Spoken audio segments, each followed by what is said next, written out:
आज का हमारा टॉपिक है डेटा स्ट्रक्चर्स। डेटा स्ट्रक्चर का मतलब होता है कि कंप्यूटर के अंदर जो डेटा है वो किस फॉर्म में स्टोर होता है, किस तरीके से स्टोर होता है। देखो, डेटा हमें पता है कि डिजिटल फॉर्मेट में स्टोर होता है, लेकिन वो किस पैटर्न में स्टोर होता है कि पहले कौन सा स्टोर होगा फिर कौन सा स्टोर होगा, तो इसको बोलते हैं कि how we are storing data inside computer. तो ये सब डील करता है डेटा स्ट्रक्चर।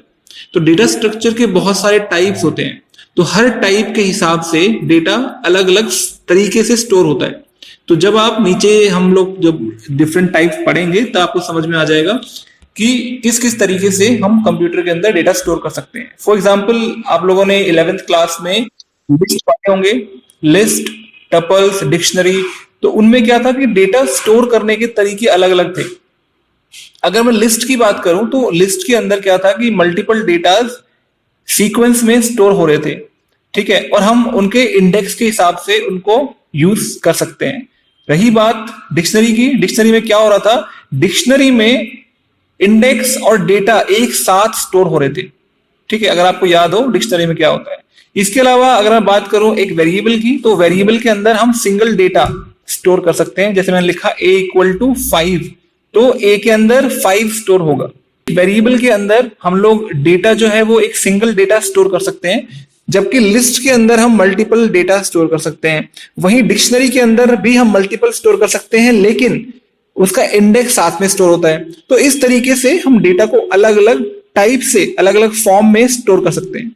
तो यही सारी चीजें हम इस चैप्टर में पढ़ने वाले हैं कि किस किस तरीके से हम डेटा को स्टोर कर सकते हैं। तो this is what we call as data structure, ठीक है। तो डेटा को स्टोर करने के बाद हम डिफरेंट डिफरेंट ऑपरेशंस कैसे कर सकते हैं। अब डेटा के ऊपर क्या क्या ऑपरेशन हो सकते हैं कि डेटा को हम रीड कर सकते हैं, डेटा को हम डिलीट कर सकते हैं, डेटा को हम मॉडिफाई जो है वो भी कर सकते हैं। तो ये सारे ऑपरेशन भी हम देखेंगे कि अलग अलग डेटा टाइप के ऊपर, अलग अलग डेटा स्ट्रक्चर के ऊपर अलग अलग ऑपरेशंस कैसे जो है वो हम परफॉर्म करेंगे। तो ये सारा भी हम इस चैप्टर के अंदर देखेंगे।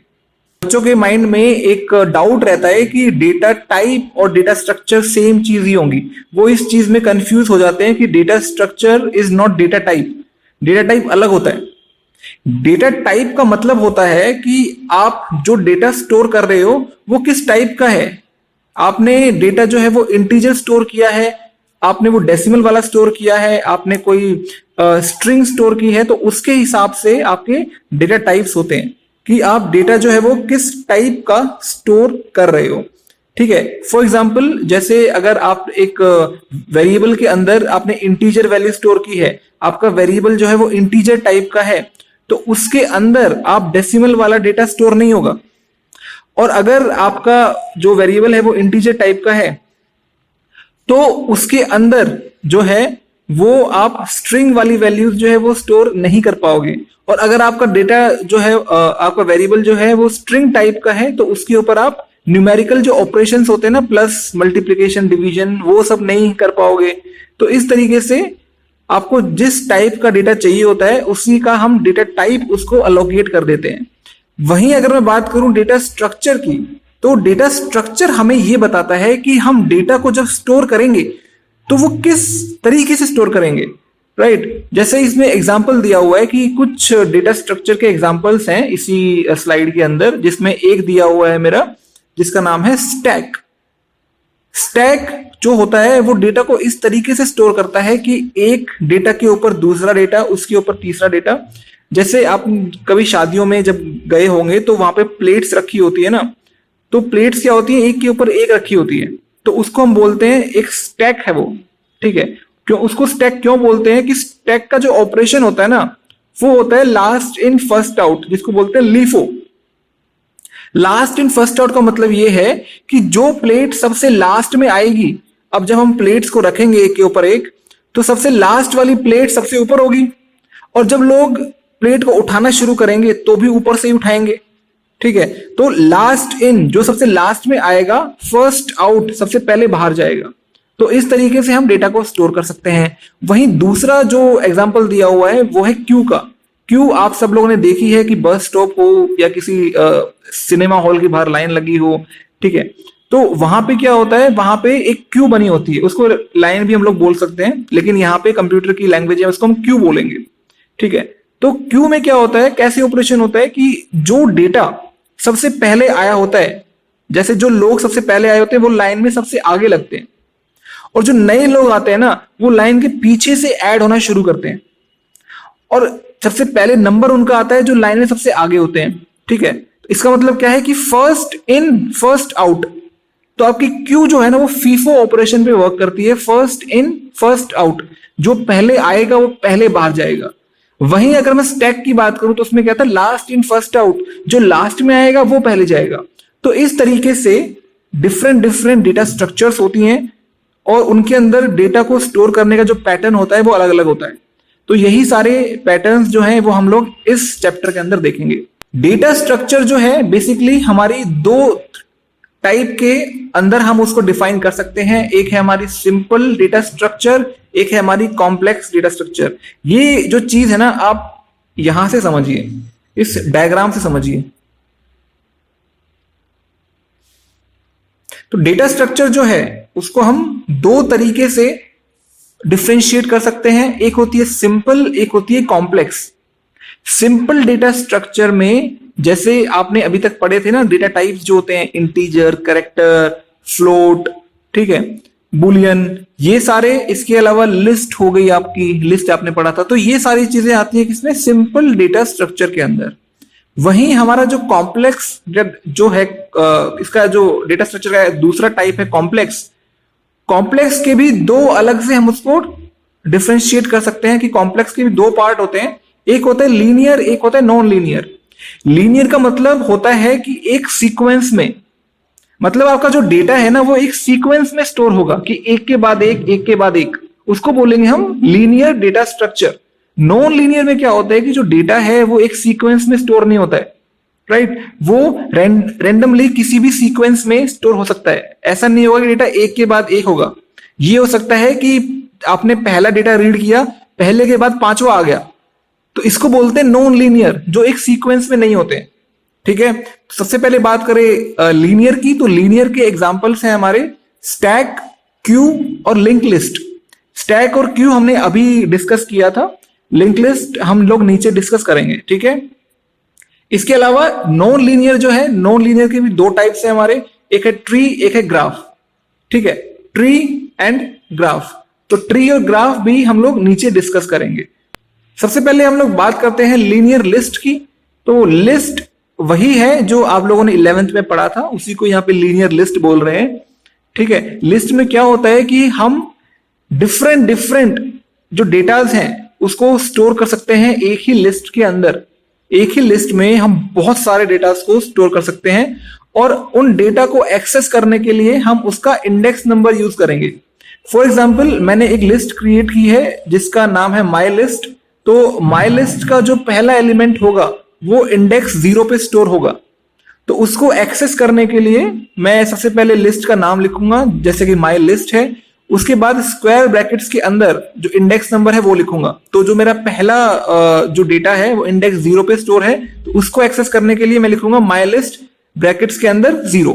ठीक है, तो ये वही चीज है जो हम लोग 11th में ऑलरेडी पढ़ चुके हैं, राइट। तो वही थोड़ा सा आपको वापस से एक्सप्लेन किया इसका।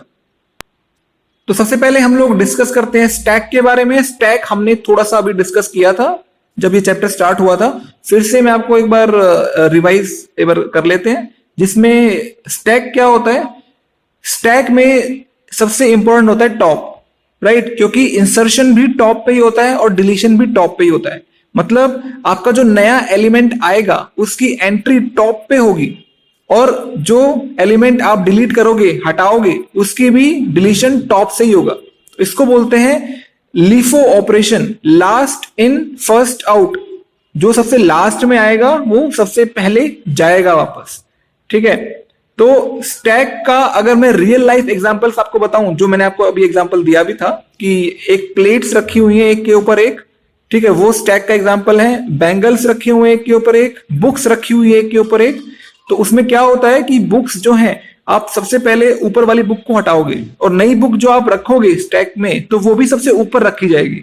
तो जो सबसे लास्ट में आएगा वो सबसे पहले जाएगा, इसको बोलते हैं लीफो ऑपरेशन।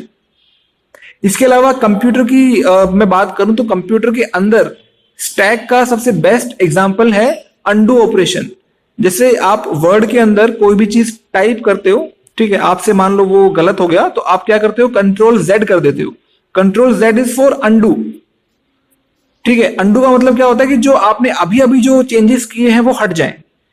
तो क्या होता है कि आपने मान लो 5-6 चेंजेस कर दिए, आपने एक बार कंट्रोल जेड किया तो जो आपने लास्ट चेंज किया था वो हट जाएगा। आप दोबारा कंट्रोल जेड करोगे तो जो सेकंड लास्ट आपने चेंज किया था वो हट जाएगा।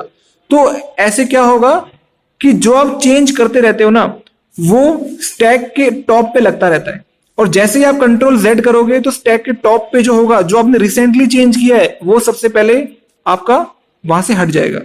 तो सबसे बेस्ट एग्जांपल है स्टैक का, जो कंप्यूटर लैंग्वेज में हम लोग यूज करते हैं, उसको बोलते हैं अंडू ऑपरेशन, ठीक है। अब बात करते हैं क्यू की। क्यू के अंदर जो हमने अभी डिस्कस किया था कि एक लाइन लगी हुई है, क्यू के अंदर क्या होता है कि एक ऑपरेशन होता है जिसको बोलते हैं फीफो, जिसको बोलते हैं फर्स्ट इन फर्स्ट आउट। जो लाइन में सबसे पहले लगेगा उसका नंबर सबसे पहले आएगा। तो फर्स्ट इन जो पहले आया, फर्स्ट आउट वो सबसे पहले बाहर निकलेगा। तो क्यू के अंदर दो टर्म्स होती हैं, एक होता है फ्रंट, एक होता है रियर। फ्रंट का मतलब होता है कि क्यू की स्टार्टिंग, रियर का मतलब होता है क्यू का एंड, कि क्यू हमारी यहां पे खत्म है, ठीक है। तो जो क्यू है, क्यू का अगर मैं कंप्यूटर की लैंग्वेज में ऑपरेशन बताऊं तो आप कीबोर्ड पे जब टाइप करते हो ना, वो फीफो का या यूं कहिए क्यू का सबसे बेस्ट एग्जांपल है कि आप जिस सीक्वेंस में टाइप करोगे उसी सीक्वेंस में आपके स्क्रीन पे वो जो भी आप टाइप कर रहे हो वो टाइप होगा। ऐसे नहीं होता कि आपने टाइप किया ASD तो पहले S टाइप हो रहा है, नहीं, पहले A ही टाइप होगा। इसके अलावा आप जो प्रिंट कमांड देते हो प्रिंटर को प्रिंट निकालने के लिए, तो उसमें भी क्या होता है, अगर आपने मल्टीपल कमांड्स दिए एक साथ तो सबसे पहले वही प्रिंट होगी जो कमांड आपने सबसे पहले दी है। ऐसा नहीं होता कि दूसरी कमांड पहले प्रिंट हो गई। तो उसमें क्या होता है कि आपने अगर 4 कमांड प्रिंट के लिए दी है तो क्या होता है कि वो एक क्यू के अंदर लग जाती है।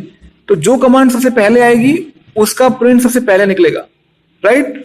तो ये बेस्ट एग्जांपल है क्यू के। तीसरा है हमारा link list. Students, link list जो है ना वो डेटा स्ट्रक्चर में सबसे इंपॉर्टेंट होता है, लिंक लिस्ट। उसका रीजन ये होता है कि लिंक लिस्ट के अंदर जो मेमोरी एलोकेशन होता है वो डायनामिक होता है।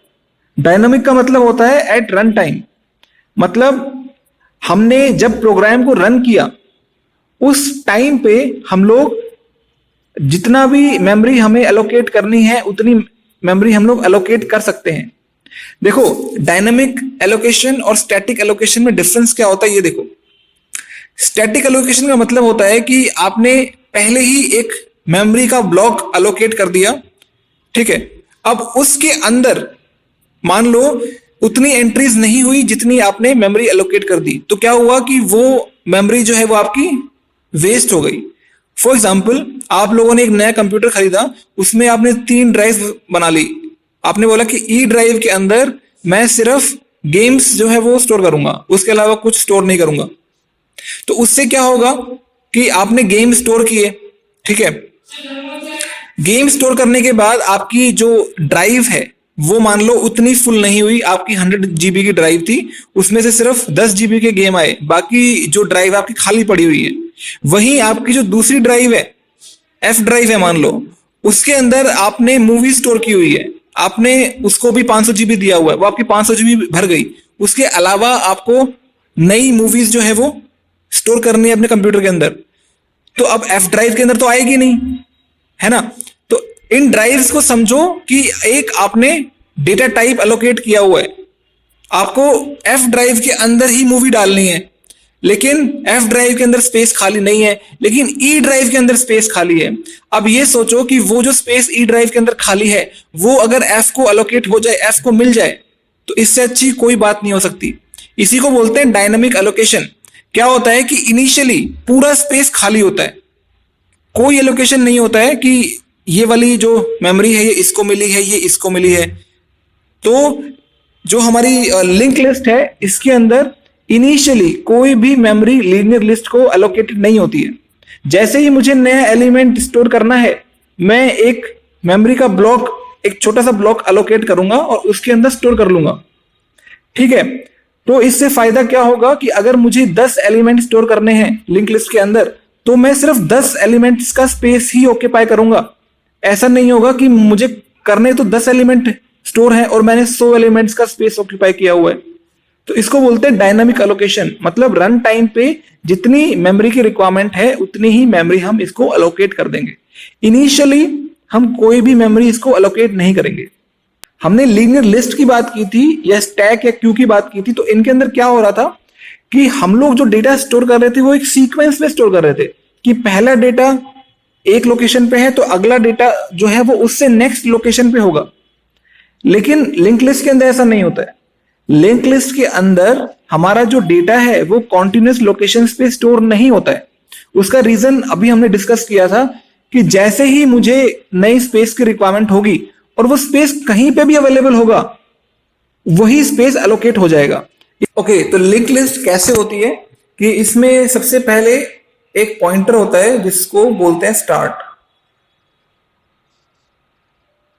ठीक है, स्टार्ट के अंदर सिर्फ एड्रेस होता है, सिर्फ एड्रेस होता है उस नोड का। नोड एक ऐसा एक टर्म है, मैं आपको अभी दिखाऊंगा। जैसे मेरी जो नॉर्मल लिंक लिस्ट होती है ना उसके अंदर दो चीजें हम लोग स्टोर करते हैं। एक तो हम स्टोर करते हैं data, D for data and A for address. हम दो चीजें स्टोर करते हैं। देखो अभी तक हम लोग जो लीनियर लिस्ट थी उसके अंदर सिर्फ डेटा स्टोर कर रहे थे। क्यों? उसका रीजन ये था कि हमारा जो नेक्स्ट डेटा है वो अगली ही लोकेशन पे था, इसलिए मुझे साथ में लोकेशन स्टोर करने की रिक्वायरमेंट नहीं थी। लेकिन यहाँ जो लिंक लिस्ट है इसके अंदर मैंने अभी जो आपको बताया था कि जो डेटा है वो कॉन्टिन्यूस लोकेशंस पे नहीं होगा, वो अलग अलग लोकेशंस पे होगा। तो इससे क्या, इससे ये होगा कि मुझे पता होना चाहिए कि मेरा नेक्स्ट डेटा तक पहुंचने के लिए मुझे किस एड्रेस को एक्सेस करना है। इसीलिए क्या होगा, यहाँ पे दो चीजें मैं एक साथ स्टोर करूंगा, एक होगा डेटा, एक होगा एड्रेस। डेटा मान लो मैंने स्टोर कर दिया 6, एड्रेस जो है ना ये अगली नोड का है जहां पे अगला डेटा स्टोर है। ठीक है, ये जो एड्रेस है, ये सेकंड जो पार्ट है, ये एड्रेस है, ये पॉइंट करेगा मेरे नेक्स्ट डेटा को कि मेरा नेक्स्ट डेटा कहां स्टोर है। तो नेक्स्ट के अंदर भी दो चीजें होंगी, एक होगा डेटा और एक होगा एड्रेस पार्ट। ठीक है, तो इस तरीके से एक चेन बनती रहती है जिसको बोलते हैं लिंक्ड लिस्ट। इसको लिंक लिस्ट इसलिए बोलते हैं क्योंकि इसमें सारे एलिमेंट्स आपस में लिंक्ड होते हैं।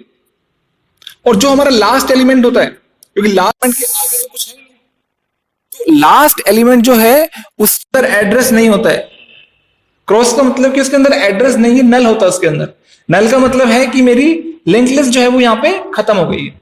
ठीक है, और जो स्टार्ट है, स्टार्ट के अंदर एड्रेस होता है पहले ही नोड का कि मेरा पहला डेटा कहां पे स्टोर है। तो इस तरीके से हमारी लिंक लिस्ट जो है वर्क करती है। अब इसमें होता क्या है कि जब भी मुझे नए डेटा को स्टोर करने की रिक्वायरमेंट होती है तो मैं क्या करता हूं, मैं एक नई जो नोड है वो एलोकेट कर दूंगा। उसके अंदर क्या करूंगा, अब मेरी जो लास्ट नोड है उसमें क्रॉस लगा हुआ है, मतलब उसके अंदर कोई एड्रेस नहीं है। अब मैं क्या करूंगा, लास्ट नोड के अंदर इस नई वाली नोड का एड्रेस डाल दूंगा तो ये क्रॉस हट जाएगा। अब इसके अंदर एड्रेस आ जाएगा नई वाली नोड का, और नई वाली नोड के लास्ट में मैं क्रॉस लगा दूंगा कि इसके आगे कोई नहीं है। तो इस तरीके से जितनी मुझे रिक्वायरमेंट होती है उतनी मैं नोड क्रिएट करता रहूंगा और डेटा उसके अंदर एलोकेट करता रहूंगा। ठीक है, तो लिंक लिस्ट जो होती है ना, अभी जो मैंने डिस्कस किया वो सिंगली लिंक लिस्ट होती है। सिंगली का मतलब होता है कि मैं एक ही एड्रेस स्टोर कर रहा हूं जो कि अगली नोड का है। डबली लिंक लिस्ट में क्या होता है, डबली लिंक लिस्ट में मैं दो एड्रेस स्टोर करता हूं, एक डेटा और दो एड्रेस। एक एड्रेस होता है अगली नोड का, एक एड्रेस होता है पिछली नोड का।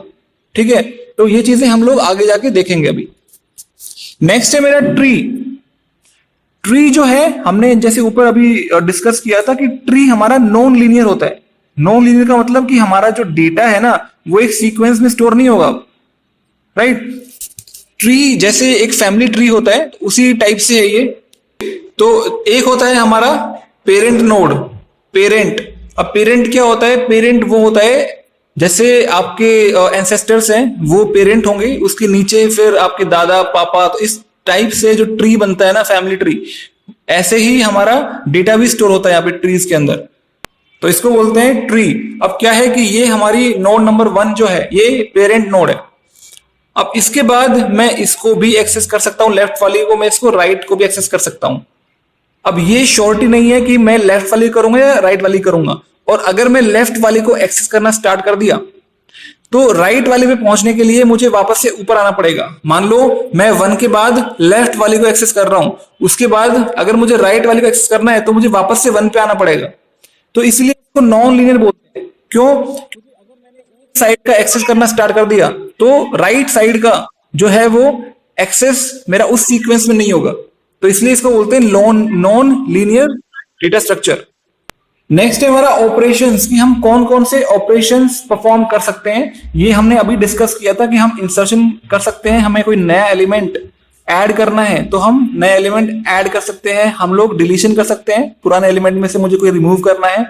मैं सर्च कर सकता हूं कि कोई एलिमेंट जो है वो मेरे डेटा स्ट्रक्चर के अंदर पड़ा हुआ है नहीं पड़ा हुआ। मैं ट्रावर्स कर सकता हूं, ट्रावर्स का मतलब होता है सिर्फ उनको एक्सेस करना, जाके उनको प्रोसेस करना बस, ठीक है। मैं डेटा को सॉर्ट कर सकता हूं असेंडिंग ऑर्डर में या डिसेंडिंग ऑर्डर में। मैं डेटा को मर्ज कर सकता हूं कि मैं 2 अलग अलग लिस्ट को लेके मर्ज करके एक ही लिस्ट बना दूं, ठीक है। तो ये सारे ऑपरेशंस हैं जो हम लोग कर सकते हैं किसी भी डेटा स्ट्रक्चर के ऊपर। तो सबसे पहले अब हम डिटेल में देखेंगे लीनियर लिस्ट को। लीनियर लिस्ट जो हमारी, हम इसको सिर्फ लिस्ट भी बोल सकते हैं, जो हमने अभी अभी डिस्कस किया था कि इसके अंदर डेटा स्टोर कैसे होता है। इसके अंदर डेटा कॉन्टिन्यूअस लोकेशंस पे स्टोर होता है और उसको एक्सेस करने के लिए हम लोग इंडेक्स नंबर से उसको एक्सेस कर सकते हैं। अब अगर मुझे किसी लिस्ट का साइज निकालना है तो मैं कैसे निकाल सकता हूं? उसके लिए क्या है, upper bound minus lower bound plus 1, ठीक है। अपर बाउंड का मतलब होता है कि मेरी लिस्ट में लास्ट एलिमेंट जो है वो कहां पे स्टोर्ड है, किस इंडेक्स पे स्टोर्ड है, वो होता है मेरा अपर बाउंड। लोअर बाउंड है कि मेरा पहला एलिमेंट किस इंडेक्स पे स्टोर्ड है, प्लस 1। जैसे आप लोग सोचोगे कि मेरा पहला एलिमेंट तो 0 पे ही होगा, ट्रू। इनिशियली मान लो आपका पहला एलिमेंट 0 जो इंडेक्स है उस पे स्टोर्ड है, और ये हम लोग बात कर रहे हैं एक क्यू की, कि क्यू के अंदर हमने लिस्ट का यूज किया है और हमने 10 डेटा जो है वो स्टोर कर लिए। अब जब मैं क्यू के अंदर डिलीशन करूंगा तो आपको पता है कि क्यू के अंदर डिलीशन जो है वो फ्रंट से होता है, आगे से, जो पहले आएगा वो पहले जाएगा। तो मैंने मान लो 2 एलिमेंट आगे से डिलीट कर दिए, तो अब जो क्यू का फ्रंट है ना वो 0 लोकेशन पे नहीं है, अब वो किस पे है, अब वो लोकेशन 2 पे है। क्यों? क्योंकि 0 लोकेशन वाला भी मैं रिमूव कर चुका हूं, 1 लोकेशन वाला भी मैं रिमूव कर चुका हूं। अब इस केस में मुझे अगर क्यू का साइज निकालना है, क्योंकि क्यू की लेंथ कितनी है, तो उसका अपर बाउंड कितना होगा, अपर बाउंड उसका होगा 9, क्योंकि 10 एलिमेंट से 0 से 9, अपर बाउंड होगा 9, लोअर बाउंड होगा मेरा 2। क्यों? क्योंकि मेरा अब पहला एलिमेंट सेकंड लोकेशन पे स्टोर है।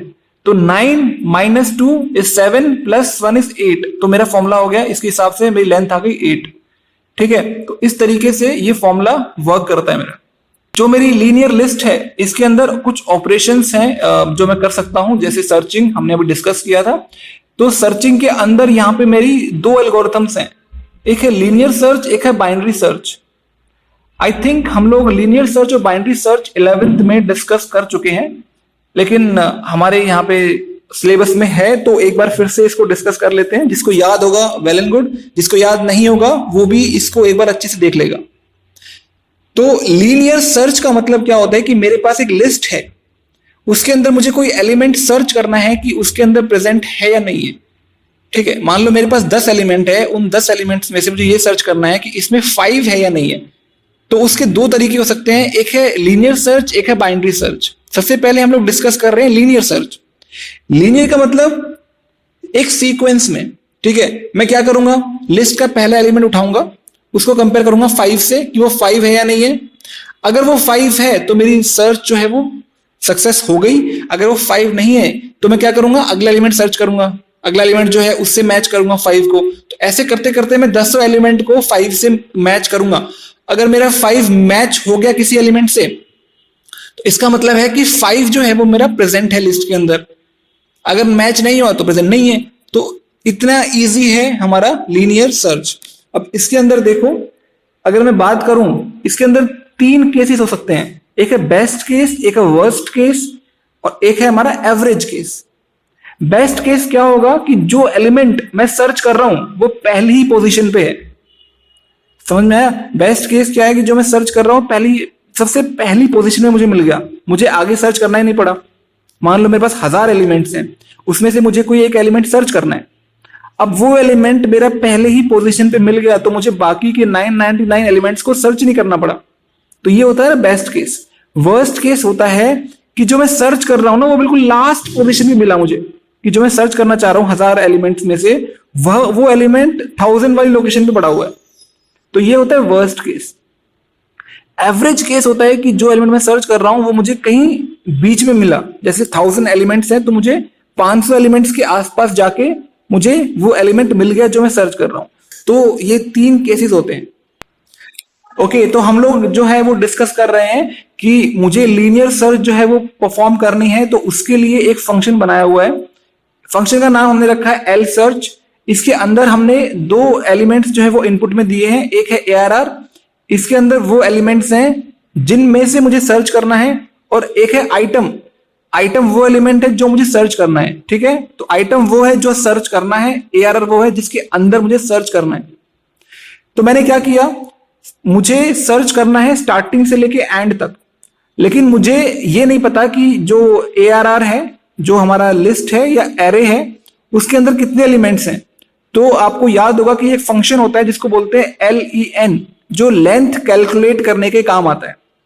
तो मैंने एक फॉर लूप चलाया, for i in range len of ARR, मतलब i चलेगा कहां से कहां तक, 0 से लेके जितनी भी लेंथ थी मेरी एरे की वहां तक चलेगा, ठीक है? मान लो मेरे एरे के अंदर 10 एलिमेंट स्टोर हैं, तो मेरे लेंथ ऑफ ARR से यहां पे 10 आ जाएगा। तो मेरा जो लूप चलेगा वो चलेगा 0 से लेके 9 तक, ठीक है? इसके बाद अब मैं क्या करूंगा, जो मैंने आपको बताया था कि मैं आइटम को मैच करूंगा पहले एलिमेंट से। अगर मैच हो गया तो सही है, नहीं हुआ तो फिर अगले वाले एलिमेंट को मैच करूंगा आइटम के साथ। तो यही किया हुआ है।